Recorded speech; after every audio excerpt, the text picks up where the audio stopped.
logisticiennes et logisticiens, mesdames et messieurs, chers abonnés, bonjour.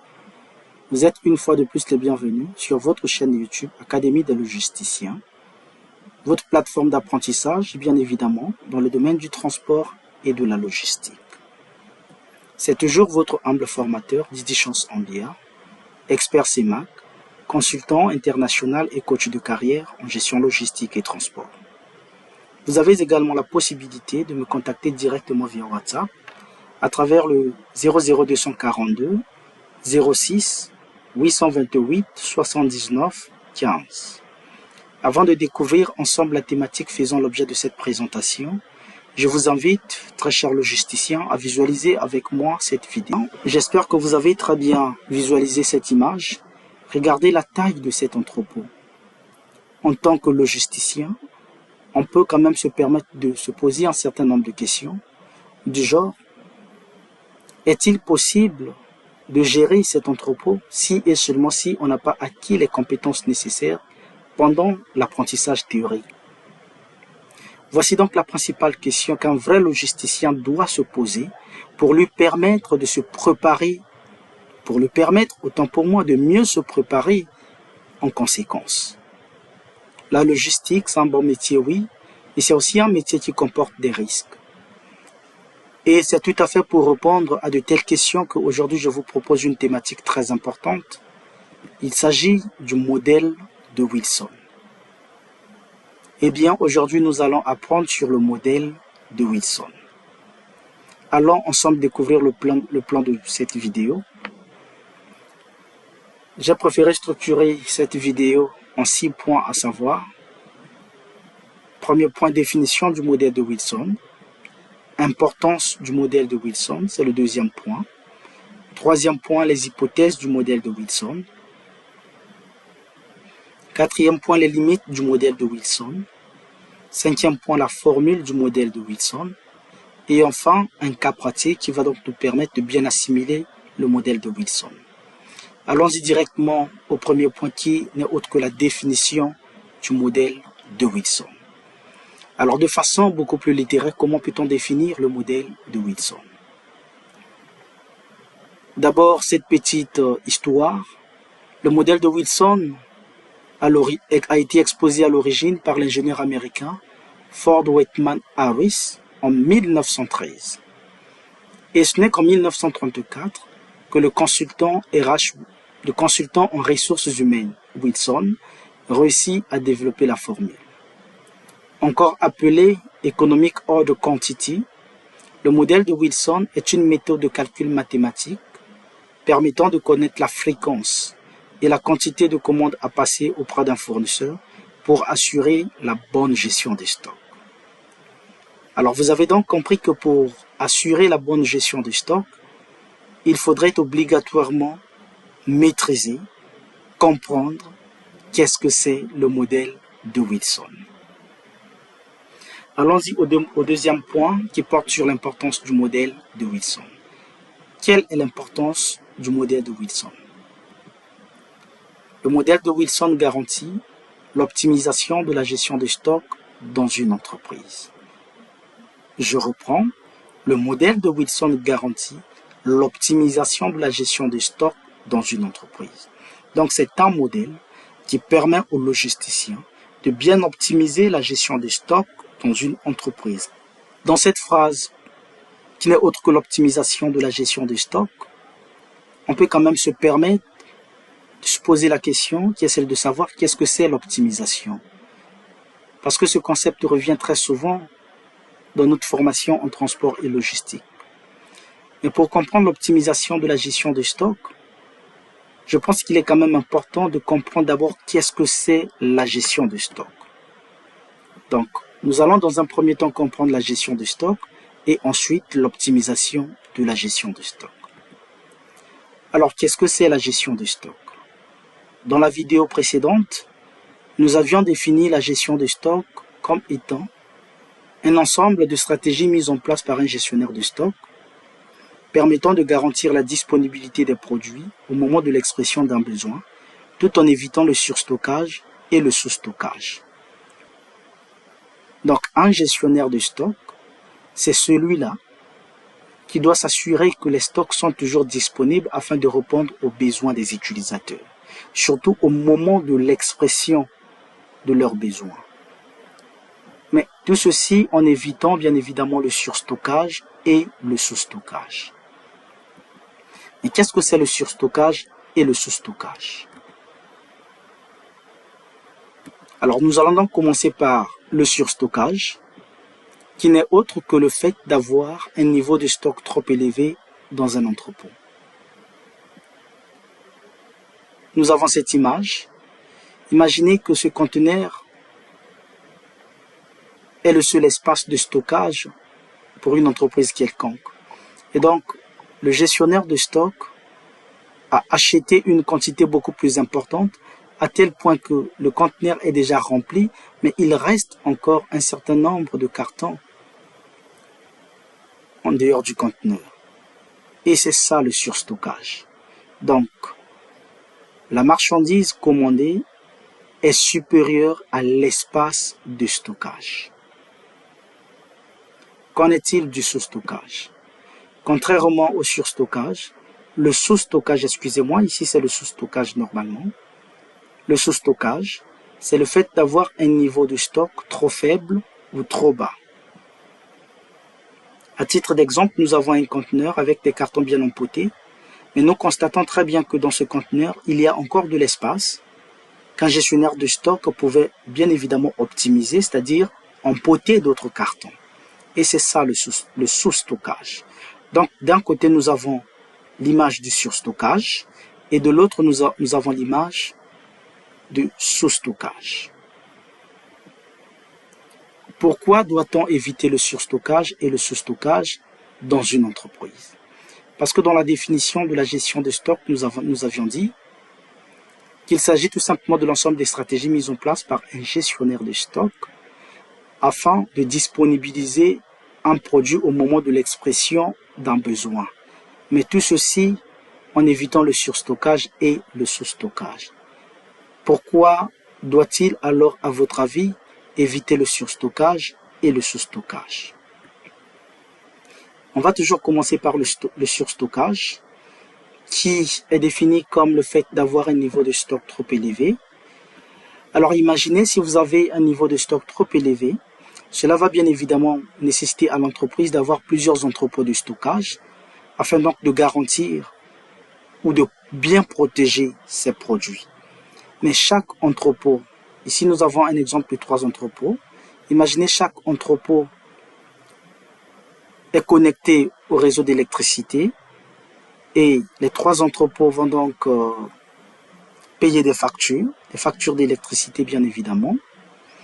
Dans chaque entrepôt, on doit affecter des agents pour sécuriser, voilà, et aussi pour bien gérer le produit.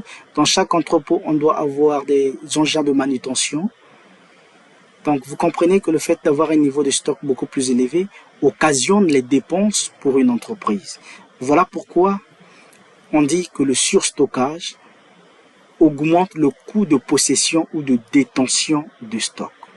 Le fait que vous avez une quantité de marchandises beaucoup plus élevée que votre espace de stockage, cela va donc vous nécessiter de louer d'autres espaces de stockage afin donc de bien protéger vos produits ou vos marchandises. Et cela augmente sans doute le coût de possession ou de détention des stocks. Qu'en est-il de sous-stockage? Le sous-stockage qui n'est autre que le fait d'avoir un niveau de stock trop faible ou trop bas. C'est juste une petite quantité, donc on n'aura pas besoin de beaucoup d'entrepôts pour stocker ces marchandises ou ces produits. Mais seulement cette marchandise ne mettra pas assez du temps puisque elle est destinée à l'utilisation. Comme c'est une petite quantité, si l'entreprise ne fait pas attention, elle pourra facilement tomber en rupture de stock. Et donc, à chaque fois, l'entreprise sera obligée de passer une nouvelle commande pour éviter de tomber en rupture de stock. Et donc, cette situation va donc augmenter le coût de passation ou de lancement des commandes. Parce que c'est juste une petite quantité qui est stockée dans cet entrepôt. Et donc, pour éviter de tomber en rupture de stock, en tant que gestionnaire de stock ou responsable des approvisionnements, vous serez donc obligé à chaque fois de passer une nouvelle commande et cela va donc augmenter le coût de passation des commandes. Pourquoi? Parce que en lançant une nouvelle commande, il y a d'abord les coûts d'achat. Nous avons d'abord le coût d'achat. Nous avons le transport, c'est-à-dire l'acheminement de la marchandise du lieu d'achat jusqu'à destination. Nous avons la douane, ainsi de suite. Imaginez que vous passez plusieurs commandes en une année. Donc, plusieurs coûts d'achat, plusieurs frais de transport, plusieurs taxes ou tarifs, voilà, de la douane. Et cela augmente sans doute le coût de passation ou de lancement des commandes. Mais comment éviter le surstockage et le sous-stockage au sein d'une entreprise?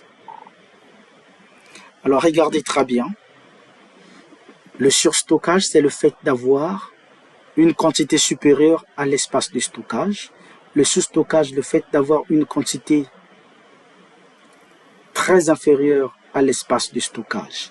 Et pour éviter le surstockage et le sous-stockage, il est donc, à mon avis, normal de trouver ou de déterminer une quantité qui ne sera pas considérée comme trop ni moins par rapport à votre espace de stockage. Et c'est cette quantité que nous appelons ici Q. Cette quantité va permettre d'éviter le surstockage et le sous-stockage. Mais après avoir déterminé la quantité, il sera tout à fait logique pour vous de déterminer aussi quelle sera la fréquence annuelle de commande. C'est-à-dire si à chaque commande la quantité doit être égale à Q, mais dans une année, combien de commandes allez-vous passer par rapport à cette quantité? C'est ce qu'on appelle par la fréquence annuelle de commande. Donc, pour éviter le surstockage et le sous-stockage, il faut trouver une quantité d'équilibre ainsi que la fréquence annuelle de commande. Mais pour calculer ou pour trouver ces deux paramètres, nous faisons donc appel au modèle de Wilson. C'est le seul modèle qui permet de déterminer la quantité économique à commander ainsi que la fréquence annuelle de commande. Le modèle de Wilson permet donc d'équilibrer le coût de passation des commandes et le coût de possession des stocks. Je reprends. Le modèle de Wilson, c'est un modèle mathématique qui permet de déterminer la quantité économique à commander ainsi que la fréquence annuelle de commande. Avec ces deux paramètres, on va donc équilibrer le coût de possession ou de détention des stocks et le coût de passation ou de lancement des commandes.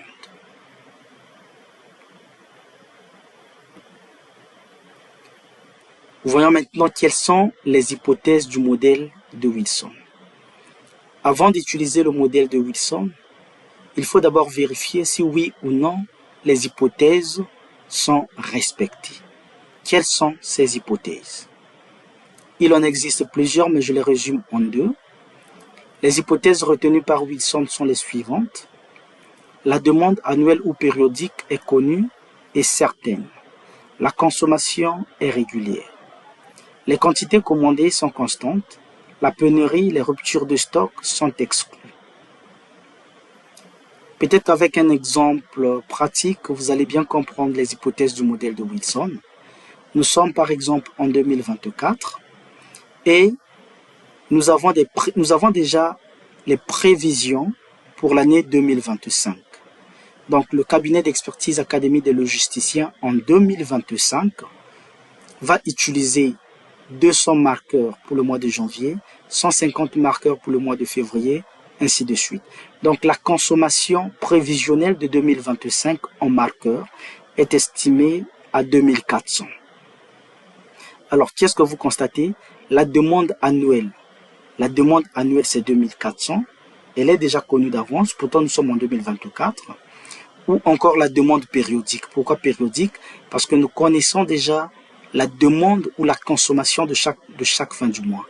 Donc pour la période de janvier, nous avons 200, février 150. Les quantités commandées sont constantes. Donc après avoir appliqué le modèle de Wilson après avoir déterminé Q par le modèle de Wilson, autant pour moi, c'est cette quantité que nous allons devoir commander à chaque fois. Ça veut dire quoi? Par rapport à cet exemple, nous savons qu'en 2025, le cabinet d'expertise Académie des logisticiens va utiliser au total 2400 marqueurs. Et la question qu'un vrai logisticien, un bon gestionnaire de stock doit se poser sont donc les suivantes. Les questions, autant pour moi. La première question, quelle quantité faudrait-il acheter à chaque commande? Deuxième question, par rapport à cette quantité, quelle sera la fréquence annuelle de commande?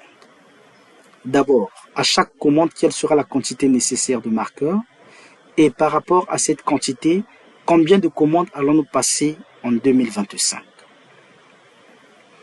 J'espère que vous avez très bien cerné les hypothèses du modèle de Wilson. Nous allons maintenant parler des limites du modèle de Wilson. Alors, de manière donc très simple, vous allez comprendre que si et seulement si les hypothèses du modèle de Wilson ne sont pas respectées, impossible pour un gestionnaire de stock de mobiliser cette méthode. Donc, la première limite, c'est que pour que ce modèle soit appliqué, il faudrait que les deux conditions suivantes soient remplies. La demande annuelle ou périodique connue et certaine, quantité commandée constante, ainsi de suite. On va donc ajouter aussi un prix d'achat du produit fixe dans le temps, sans fluctuation importante tout au long de l'année.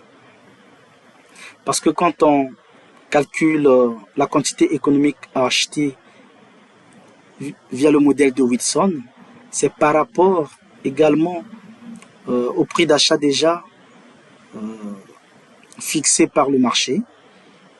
Donc le gestionnaire de stock doit déjà prendre connaissance de différents prix et faire donc la programmation, la planification des achats tout en déterminant un certain nombre de paramètres. Si le coût de la matière première varie en fonction de la saisonnalité, par exemple, cette formule mathématique devient inefficace car elle ne tient pas compte de cette variation. Et voilà. Ça fait donc partie des limites du modèle de Wilson. D'abord, les différentes hypothèses doivent être remplies ou respectées et tout au long de l'année, les produits à acheter, les produits ou le prix des produits à acheter ne doit pas varier ou changer. Et quels sont les avantages du modèle de Wilson? Puisque nous avons parlé des limites du modèle de Wilson. Est-ce que le modèle de Wilson n'a-t-il pas d'avantages? Eh bien, pour les entreprises, autant pour moi remplissant ces deux conditions, cette méthode mathématique garantit l'optimisation de la gestion des stocks. Nous revenons toujours sur l'optimisation de la gestion des stocks.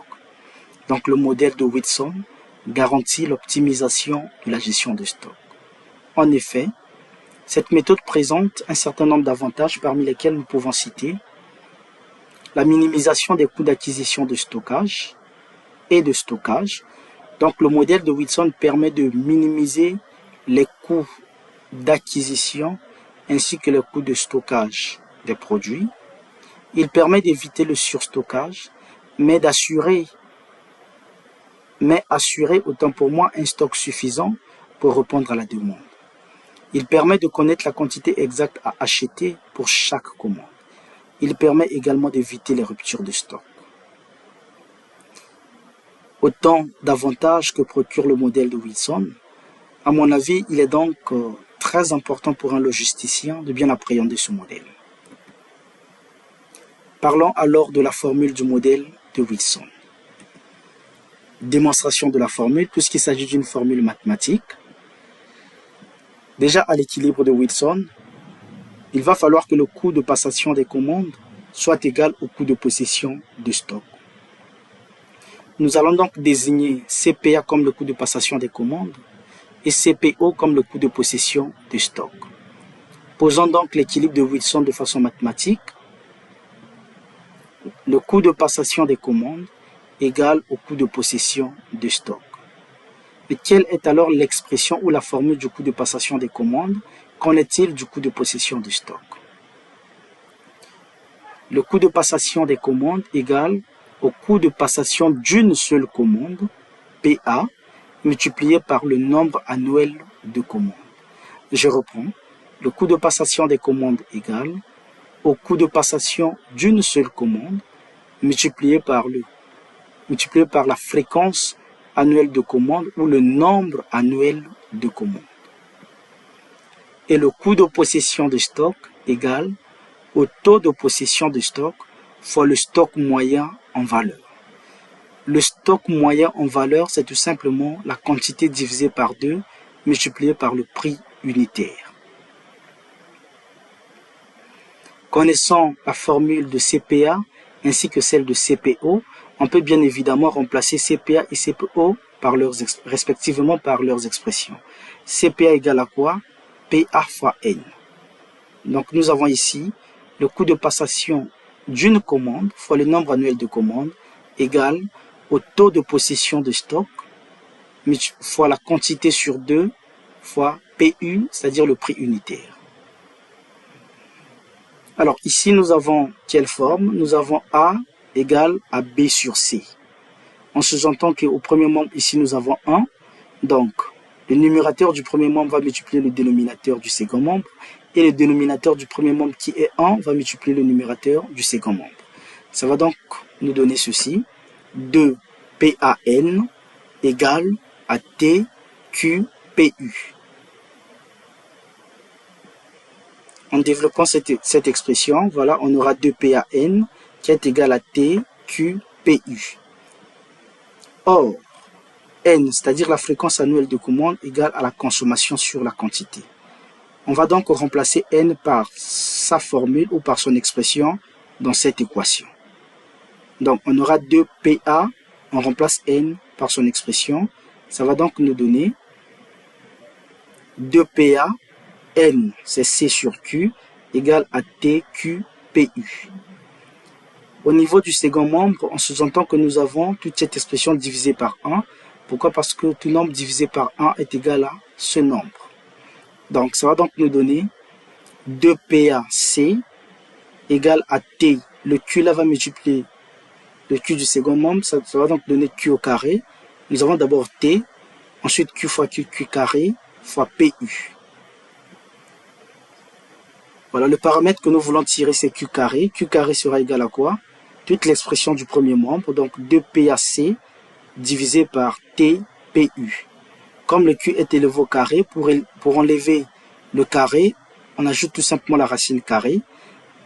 Voilà, nous avons donc la formule de la quantité économique, Q qui est égale à la racine carrée de 2PAC sur TPU.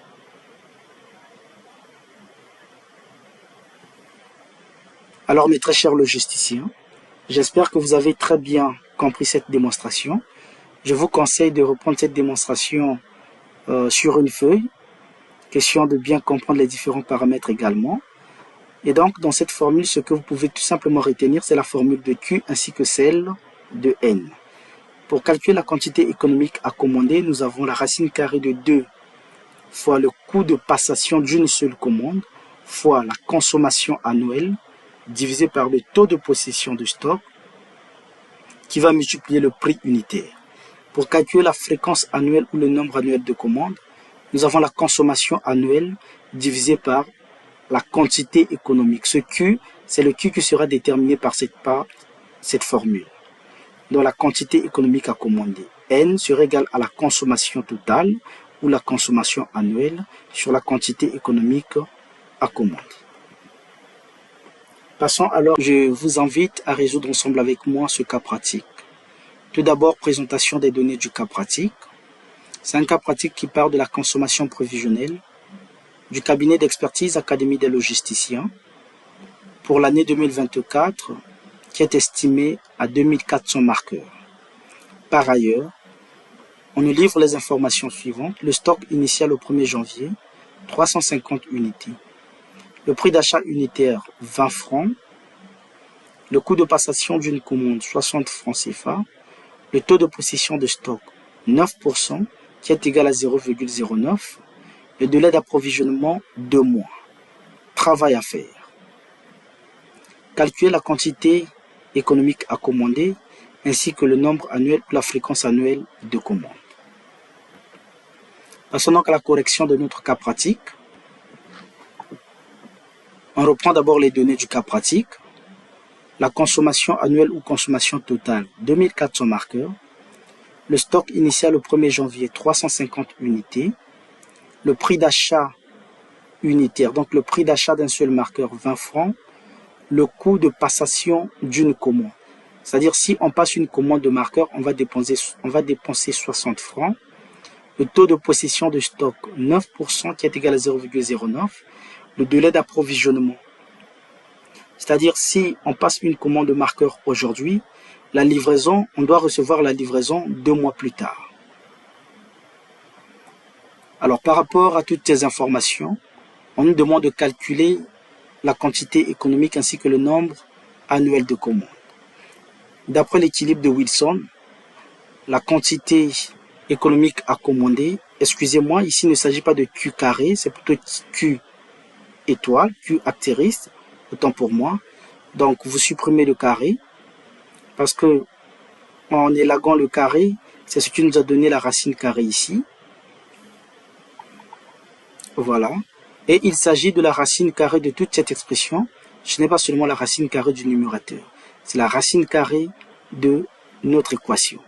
Donc, racine carrée de 2PAC sur TPU. Le dénominateur également est dans la racine carrée. Application numérique. Voilà, Q égale, nous avons 2. PA, le coût de passation d'une commande est là, 60 francs, nous avons 60. La consommation annuelle ou totale, 2400 marqueurs. Notre taux, 0,09, c'est 9%. Le prix unitaire, 20 francs. Donc, on calcule d'abord le numérateur, 2 fois 60 fois 2400. Ensuite, on calcule le dénominateur, on repose l'équation. Et à la fin, vous allez trouver Q étoile égale à 400 marqueurs. J'insiste, il ne s'agit pas de Q carré, mais plutôt de Q étoile, Q astérisque. Alors j'espère que vous avez très bien compris comment déterminer Q selon le modèle de Wilson. Connaissant Q, on peut bien évidemment calculer N qui est égal à C sur Q.